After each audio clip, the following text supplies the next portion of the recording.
Friday Night Football centre stage in front of the whole country, and Nick Naitanui shows exactly what he's capable of. First Eagle to kick a goal after the siren to win a game, Rochi.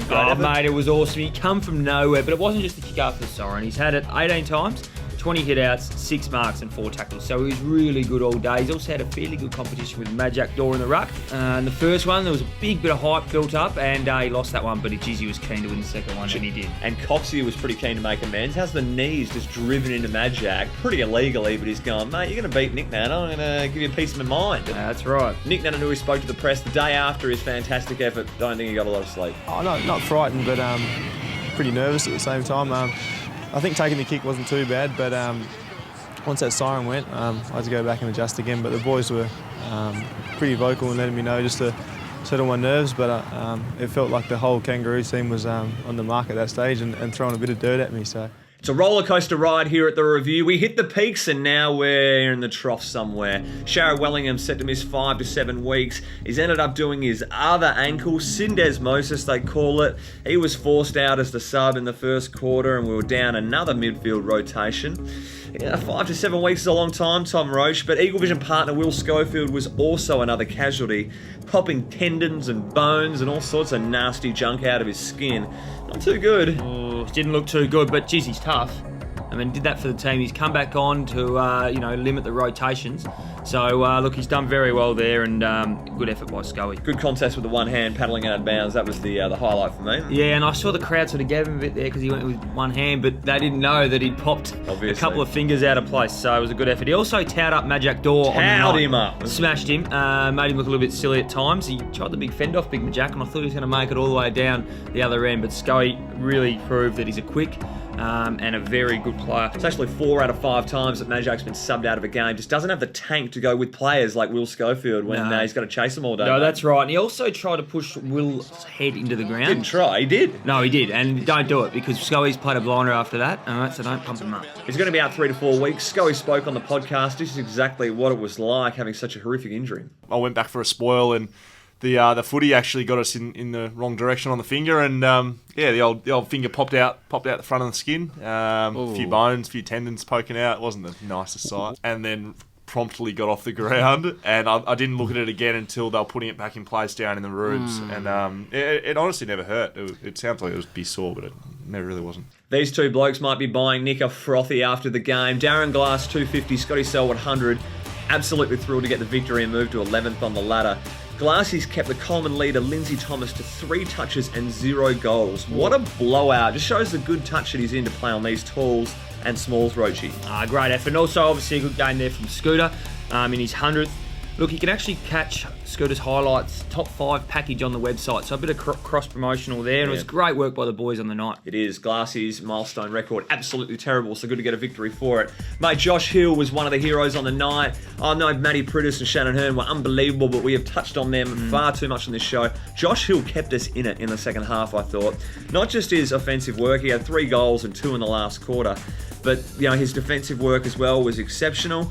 Ended up having a couple of turnovers from the opposition, so it was brilliant.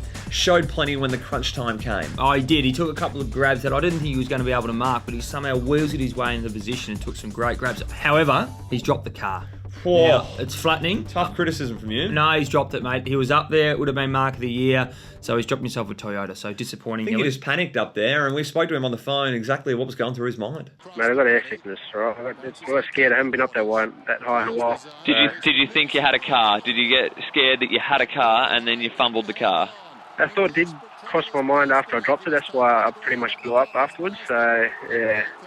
I got a bit angry about that because I realised what I just lost. I'd love to focus my attention on young defender Jacob Brennan. I thought he had a real good game on the weekend. Fierce competition in that back line. You got Ash Smith, Adam Selwood, Butts, Blaine Wilson in the waffle, Pat McGinnity coming back. They're all competing for just a couple of spots.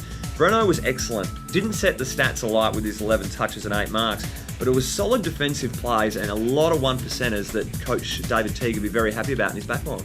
Yeah, well, that's right. He was quite good, and he's always been good defensively. He's adding the offense to his game, which will be very handy in later years. But what was the go here? Yeah. Mate, he's knocked himself out. He got to concentrate. He's running backwards. He's run into someone, and look, that's just the most uncoordinated and most... You want to say soft, don't you? Yeah, soft bit of play I've ever seen. That's a big whack for Brennan there. He had this to say during his press conference midweek. No, all good. All good. It was more a bit of a shock. Didn't quite see it coming, so it was a bit of more of winding than anything. Yeah, I was fine to play out the game. What actually happened? I think I was just working back, and he sort of let up, and he didn't see me, I guess, and and we just had a bit of a collision, and next thing I knew I was on the ground. So second in the Coleman at the moment. Josh Kennedy probably entering the prime of his career at the moment. He's 100% healthy, getting expert delivery from his midfielders. But his defensive game is, again, one of the most impressive things about him. He can build up quite a head of steam and mow some very quick people down when he sets his mind to it, mate. But what's going on with the run-up? Mate, he's added more steps. You reckon? No, he has. It's ridiculous now, but I'll tell you what, he keeps putting them through the middle. I don't care. You can take as many steps as you possibly can. Mate, if you have a look back to the clip here from 2009, he didn't have any of those steps.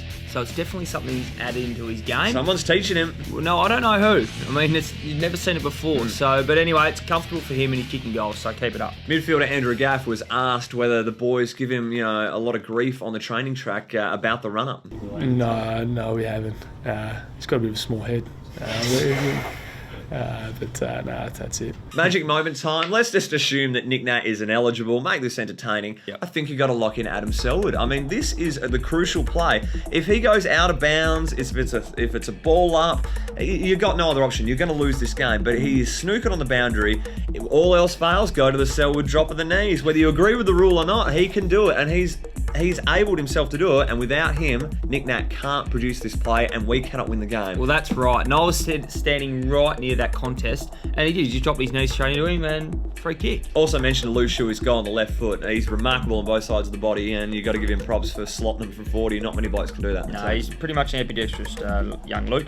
Anyway, my magic moments. I'm calling him magic moments because I always seem to get two. Look, it's going to go straight out to the umpire in the last quarter there because Glassy's tackled Lee Adams, and I reckon he's fallen straight into his back. He has. He's definitely gone into his and back. Look, generally that's called a free kick, but this time it wasn't. So magic moment goes straight to you, umpire. Thank you very much. The crowd would have gone absolutely bananas if you gave it. Riots. And thank you very much for not giving it. And also another one here. Curry looks like he's a bride being picked up by the groom here. It's one of the weirdest things I've ever seen, and hopefully we don't see it again. Very strange tackle there from Daniel Kerr, but certainly makes the highlight reel. Looking ahead, it's midday on Saturday from Skoda Stadium, Rochi. Beautiful. And we're taking on the Giants, obviously. Let's look at the teams now. Coming into the side, Mark Hutchings, second game of the year. Well done to you, Mark. Keep persevering in the waffle there. He's done well. Brad Dalziel, Mitch Brown, also in fantastic touchdown at the local level. And Sam Butler returning for his 98th game. Out, Schofield and Wellingham, as we touched on. Beau Waters, VC, and Adam Selwood both have quad injuries and will miss the trip to Western Sydney. Plenty of players on the cusp of returning through good waffle form. Andrew Embley is going to spend another week there. Ashton Hams kicked 4 goals, 3. So we've got plenty to come back in, mate. But That's right. Really, it's going to be the second time ever we've played the Western Sydney. First time we played them, belted them by 81 points, but that was their third game of AFL. I don't want your match winner, Rochi, because I think we're going to get this in the bag. They are winless at the moment. Okay. I want a player that needs... to have a good game, get a bit of touch, and, continue their 2013 season in good form. Who's that player? My player, look, it might be a bit surprising to most of you, but I'm going to go with Mark Lacroix. Look, he's been okay. Started really well. Obviously had the arm injury there, but he's just not kicking the ball very well. He's renowned as our best kick in the comp, or best kick in the club. And look, he hasn't kicked goals like he should. So I'm hoping that he goes back, kicks 5 or 6 straight to the big ones on the weekend to get the confidence right up. I'm going to lock in Sam Butler, who's been in and out of the team yet again this year through injuries. He's an integral part of our backline, don't get me wrong. He is also one bloke who can use it on both sides. Excellent decision maker, and has got a fair bit of pace as well. So when you play on those speedy forwards, you need someone like Sam Butler to have a cool head and to be able to keep up with them in the legs. Let's hope this is the first game of many he's going to string together, put his 100th on the board, and really gel that backline together well. Very good, mate. That's all I got, and I'm pretty much out of words. I'm sick of talking, and I'm sick of looking at you. No, that's probably about right, mate. Hooroo to an next review.